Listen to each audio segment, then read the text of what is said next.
Olá pessoal, hoje a gente vai falar aqui sobre transporte do paciente grave. Esse é um tema extremamente importante, mas que muitas vezes ele é pouco valorizado, para não dizer negligenciado em algumas situações. A gente precisa primeiro entender a importância, né, da segurança do paciente nesse momento do transporte, que é um momento que envolve alguns riscos. Então, esses riscos eles podem ser de transtornos pequenos, como por exemplo a situação de a gente fazer um transporte, se é uma comunicação efetiva com o setor. Imagine que você tinha programado fazer uma tomografia, você preparou o paciente, mas você saiu da UTI para levar o paciente até a tomografia sem a efetiva comunicação e o aviso ao setor. E aí quando você chega na tomografia, a mesa da tomografia está ocupada, você vai ficar com um paciente crítico numa maca, né? Às vezes no ventilador, usando um cilindro de oxigênio que pode acabar. Então são situações que a gente pode prevenir com comunicação. Então vai de pequenos transtornos de comunicação até situações um pouquinho mais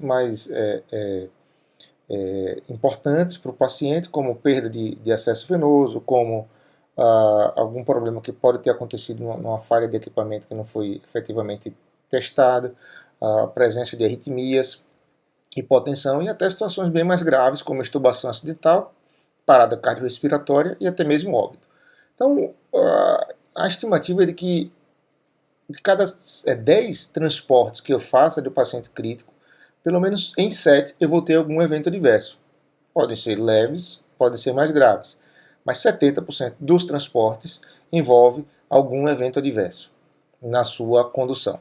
Então, a gente tem aqui uma oportunidade de melhoria muito grande e é sobre isso e em cima disso que a gente vai trabalhar um protocolo, porque é preciso que a gente conheça, né, entenda bem o problema para que a gente possa resolver.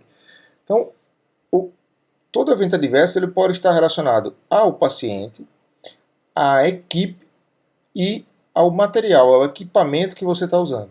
Então, são esses três pilares que a gente vai adequar num protocolo para reduzir esse risco de eventos adversos.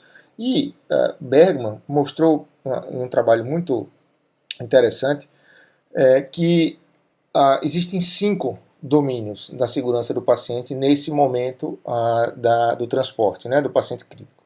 Esses domínios seriam situações relacionadas à equipe, às tarefas a serem realizadas, ao ambiente, aos equipamentos e à organização. Então, envolveria uma equipe treinada e a definição do tamanho correto da equipe, de quem seria a equipe, né? As tarefas que cada um dessa equipe, cada um dos componentes dessa equipe deveria desenvolver, o ambiente, porque o ambiente do local onde vai ser transportado o paciente, ele também tem relação com o risco. Imagine que você pode estar levando o paciente num elevador que não tem uma manutenção adequada. E esse elevador pode, por algum motivo, parar durante o transporte e você fica dentro de um elevador como paciente crítico, né? Então vejam que situação perigosa. Você pode ter um corredor por onde uma determinada maca não passa, né? Ou uma porta por onde a cama da UTI, você decidiu transportar o paciente na cama, por algum motivo, e aquela cama não passa por uma determinada porta. Então todo esse planejamento relacionado ao ambiente também precisa ser feito na hora de transportar o doente crítico. Além disso, a gente tem os equipamentos, né? Porque a gente tem que ter equipamentos específicos para transporte, todos eles periodicamente testados e principalmente testar no momento da saída para o transporte, além de toda uma organização, né? É preciso que as lideranças estejam bem compostas e organizadas de maneira a não sobrecarregar a equipe e também não aumentar o risco do transporte por falta de profissional ou por falta enfim, de insumos. Existem várias soluções para aumentar a segurança do paciente e o conforto e até mesmo para melhorar a eficiência e reduzir a necessidade de recursos humanos. Mas quase sempre são soluções caras, né, e que não adianta a gente ficar tentando buscar aquilo que a gente não vai ter. É importante que a gente saiba que um bom programa de treinamento ele é capaz, né, um protocolo bem estabelecido, mesmo sem um investimento muito grande em materiais, Ele é capaz de melhorar os resultados. Vejam nesse trabalho prospectivo, onde você teve a criação de um protocolo e o treinamento de equipes, mostrou que houve redução de diversos problemas, né, relacionados ou a equipamentos ou ao paciente também. Quando a intervenção foi treinar a equipe. Então, quando você treina a equipe, você reduz muito a incidência de eventos adversos e, consequentemente melhora a segurança do paciente. Então, não adianta você ter um protocolo muito bem escrito e ele fica engavetado. É preciso treinar, aplicar o protocolo e gerenciar esse protocolo. É preciso que a gente crie indicadores, variáveis, e a partir daí a gente busque o acompanhamento desse protocolo, porque é um momento muito crítico. Então, eu acredito muito mais em soluções relacionadas a recursos humanos, né, no sentido de desenvolver um protocolo bem desenhado, né, que seja auditado, que seja revisitado periodicamente, que seja aprimorado, e treinamento dos recursos humanos como muito mais importante do que investir em equipamentos caros. Né? As pessoas, que também, recursos humanos nunca é barato, ainda mais no Brasil, mas pessoas bem treinadas conseguem desenvolver o seu papel, cada um no seu papel, desenvolver um trabalho muito mais seguro, com certeza. Então, para isso que a gente vai apresentar aqui agora o nosso protocolo, o protocolo de transporte intra-hospitalar do paciente crítico. E o primeiro passo, né, são 10 passos para um transporte, 10 passos não, são 5 passos para o transporte do paciente seguro. O primeiro deles é classificar o paciente antes do transporte. É claro que quando a gente fala de paciente crítico, a primeira ideia que vem à mente é todo paciente crítico é um paciente grave, né? Mas nem todo paciente na UTI ele é um paciente grave. Então a gente tem que classificar o paciente na UTI como um paciente estável, grave ou gravíssimo. O estável é aquele paciente que tem um nível de consciência capaz de manter suas vias aéreas protegidas, está em ventilação espontânea, usando suplementação de O2 de pequena monta, não está usando drogas vasoativas. Já o paciente grave, ele já está aí dependente de um suporte de oxigênio maior, ou está em uso de droga vasoativa, mas ainda é droga em doses baixas, e está ali, eventualmente, se tiver em ventilação mecânica, também deverá estar sedado para que o transporte seja seguro. Então, esse seria o paciente grave, e o gravíssimo é aquele que ele é dependente de drogas vasoativas, dependente normalmente de sedação em dose alta, droga vasoativa também em dose altas, e altamente dependente de ventilação mecânica, quase sempre com parâmetros ainda muito elevados. Então, são essas 3 situações de transporte, e aí, em qualquer situação, mas principalmente no paciente grave, e ainda mais no gravíssimo, eu devo primeiro avaliar a real necessidade desse transporte. Então, a primeira coisa que a gente tem que fazer é questionar a necessidade. Esse transporte ele é indispensável, eu preciso realmente levar esse paciente para um determinado setor, eu preciso levar esse paciente para fazer uma tomografia, eu preciso levar esse paciente para fazer algum procedimento no centro cirúrgico, é indispensável. Né? O procedimento que ele vai fazer pode ser substituído por algum outro, o exame que ele vai fazer pode ser substituído por algum outro que eu consiga fazer à beira-leito, não precisa transportar o paciente. O procedimento que ele vai fazer eu consigo fazer à beira-leito. Ou esse exame pode aguardar, eu tenho condição de esperar o meu paciente melhorar clinicamente, ter melhor condição de transporte para realizar o exame, ou o exame é definidor de conduta nesse exato momento e não tem o que fazer, eu tenho que levar. Então são pontos que a gente tem que se questionar sempre para definir se esse paciente deve ou não ser transportado, tá bom? Então, uma vez que a gente definiu por transportar o doente, então a gente vai agora estabelecer quais são os recursos materiais necessários. Então, vamos precisar de monitor, de ventilador, das bombas de infusão, e aqui entra um passo importante, é selecionar as drogas, as bombas de infusão que sejam indispensáveis, né? A bolsa, a maleta de transporte, o material para o acesso a vias aéreas e o cilindro de oxigênio devidamente preenchido. Definir os recursos humanos necessários, então a gente vai ter, para aquele paciente que não é grave, a gente não precisa, esse paciente não precisa ser acompanhado de médico, então ele pode ir com um enfermeiro até com enfermagem e se necessário, um maqueiro. Mas para o paciente que já é grave ou gravíssimo, a gente vai precisar de uma equipe completa que inclui médico, enfermeiro, fisioterapeuta e técnico de enfermagem. Então, isso faz parte do nosso algoritmo de transporte e é só para enfatizar aquilo que eu acabei de dizer. O paciente estável pode ir com a equipe resumida, mas o paciente grave e o gravíssimo deve ir com a equipe completa para o setor de transporte. Então, assim a gente define os recursos humanos necessários, a gente faz o contato com o setor de destino. É importante que esse contato seja feito para não haver percalço nesse transporte, né? Imagine que a gente saia e no meio do caminho receba a notícia que o setor não está pronto para receber, a gente tem que voltar. Ou que a gente descubra isso quando chegar no setor. Isso não pode acontecer. Então, essa confirmação da saída do paciente da UTI para o setor de destino ela deve ser feita imediatamente. E o setor de destino deve estar pronto e aguardando o paciente chegar, certo? Inicie o preparo do paciente, pause a dieta enteral. A dieta enteral deve ser pausada, ao contrário da parenteral. Nutrição parenteral a gente nunca para, mas a enteral a gente tem que parar, tem que pausar. E aí, antes da saída, então aplique o checklist, né? Quando a gente fala de transporte, a primeira coisa que a gente já fez de transporte, a primeira coisa que vem à nossa cabeça é isso aqui.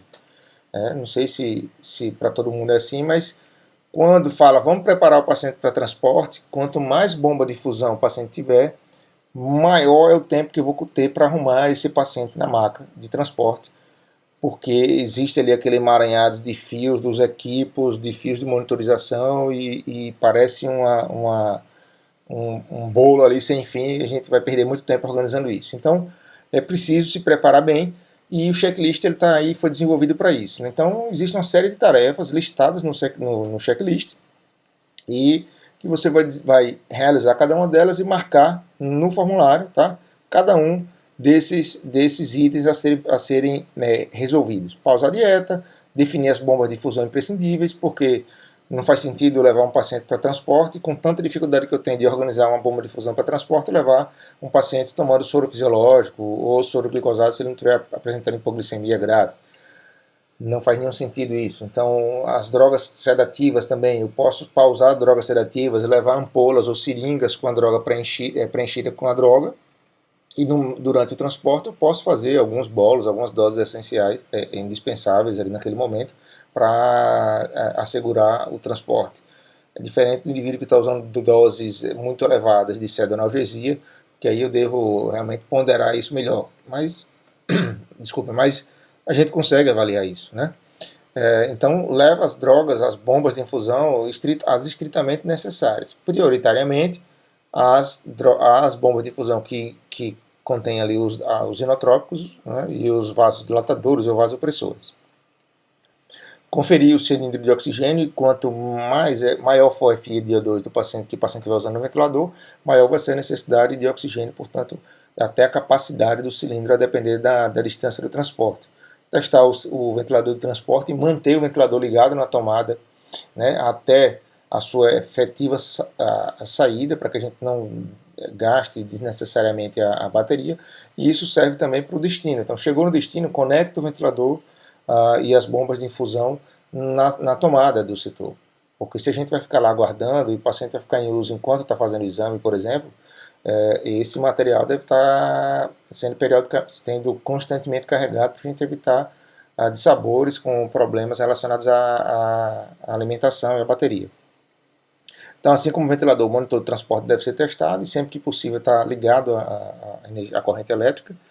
E também testar, né, isso aí tem que ser um teste periódico, o teste da bolsa de vias aéreas da maleta.